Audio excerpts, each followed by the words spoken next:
சமாதியில் தன்னை மறந்து நின்ற சிம்பு. சிம்புவின் காதுகளுக்கு வந்த படத்தின் பெயர்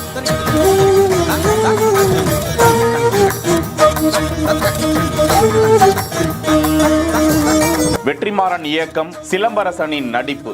சொல்லவே வேணாம், இந்த காம்போ வேற லெவலுக்கு வெற்றி பெறும் என்ற நிலையில் அந்த படத்தின் ஃபர்ஸ்ட் லுக், போஸ்டர் உள்ளிட்ட தகவல்கள் இன்றைய தினம் வெளியிடப்படும் நிலையில், முன்னதாக சிதம்பரம் நடராஜர் கோவிலுக்கும் சிலம்பரசன் பிரார்த்தனை செய்து வந்த நிலையில், கடலூர் மாவட்டத்தில் இருக்கக்கூடிய வள்ளலார் கோவிலுக்கு வந்து மனமுருக அவர் வழிபாடு மேற்கொண்டிருக்கும் காட்சி வெளியிடப்பட்டிருக்கிறது. அவர் வழிபாடு மேற்கொண்டிருந்த போதே அந்த படத்தின் பெயர் அரசன் என்ற தகவல் அவரது காதுகளுக்கு சென்றது. அங்கிருந்தவர்களை நெகிழ்ச்சி அடைய வைத்தது. சிம்புவின் ரசிகர்கள், வெற்றிமாறனின் ரசிகர்கள் ஏராளமானோர் வாழ்த்துக்களை பகிர்ந்து வருகிறார்கள்.